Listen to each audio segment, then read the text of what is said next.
Yeah, that's right, Chris. It's funny, you go home for the summer and people ask you, hey, how was it? And you say, I went to the pool, played some golf, I've relaxed. And while the sentiment was the same for Trevor Lawrence, he wasn't exactly kicking it back right before training camp.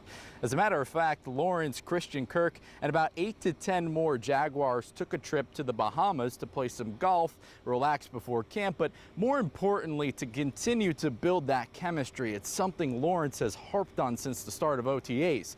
Establishing a good foundation with his teammates, something Doug Peterson loves to see.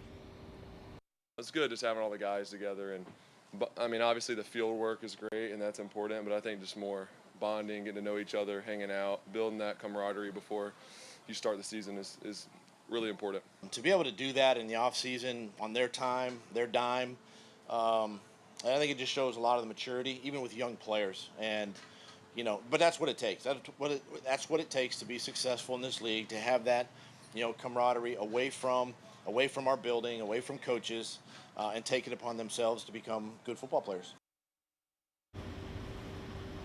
And for those interested in how the golf went, Lawrence, Kirk, and Evan Ingram versed Dan Arnold, TJ Beathard, and Laquan Treadwell. Now Beathard's team won, but there is a completely different mindset, Chris, around this team this offseason, heading into training camp, focused and re-energized, coming off of the disaster that, quite frankly, was last season. We're live outside TIAA Bank Field. Andrew Badillo, First Coast Sports. From the Farrah and Farrah Sports Desk, it's First Coast Sports. Hello, everybody. You have to look back sometimes in order to grow and move forward. 3 wins in 2021. A rookie quarterback having to adjust to playing ball at the highest level, lead a team, then manage a coach in Urban Meyer who created more drama than a reality TV show. Yet, it's a season Trevor Lawrence and his teammates would like to soon forget. But because the team had little to no success last season, they all know they've got a lot to prove, not just to Jags fans, but to head coach Doug Peterson, whose #1 job is building a winner, which means everyone, including Trevor Lawrence, has to be better. Trevor entered the NFL with a lot of hype, described as a generational quarterback compared to the likes of John Elway, Peyton Manning, and Andrew Luck, just to name a few. At times, Trevor made some spectacular plays, but there were times when he just flat out made some awful throws. The good news, Trevor is using it all as motivation. There's a lot of motivation. I mean, besides last year, obviously, individually, personally, I want to prove that I belong here and that I'm the player that I believe I am, and this organization believes I am. And then as a team, I think we have a lot to prove. Just didn't have a great year last year, and I know the guys in this locker room are ready to prove some stuff this year. And this is a look at Trevor's numbers in 2021. He completed less than 60% of his passes and threw for more than 3,600 yards. He had 12 touchdowns, 17 interceptions, and he rushed for 334 yards.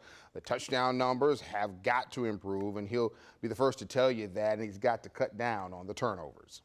How does it feel to have Etienne in the backfield? I mean, drying his gloves with your towel again. I didn't miss that. I'm going to have to wear an extra towel because he's always taking my towel, but no, it's great to have my guy back. Been together for a while. Missed him last year. Just excited to have him back. He's going to add a very explosive element to our offense. So he's going to help us a lot and just getting back to some winning around here. So we're excited. Travis Etienne and Trevor Lawrence relationship goes back to their days at Clemson. Like his good friend Trevor, so many of us are ready to see what Etienne can and will do once he's 100% and the Jaguars let him loose. Etienne missed his entire rookie season with a foot injury, and with the Jags' #1 back, James Robinson, still recovering from that Achilles injury, a productive Etienne would be just what Trevor needs to take some of the offensive load off of him. Jaguars news and notes from day 1 of training camp. No guys are on the PUP list. Rookie linebacker Devin Lloyd tweaked his hamstring during conditioning tests yesterday, and he's expected to miss some time. Jamal Agnew at practice, and like all of us, he's day-to-day. Agnew injured his hip last season. James Robinson and Darius Williams were both seen doing work off to the side. Robinson is still recovering from that Achilles injury, and Coach Peterson saying we could see our first padded practice this Sunday.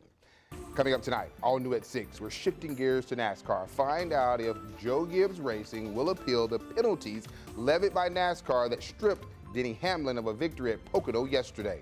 It's all new at 6.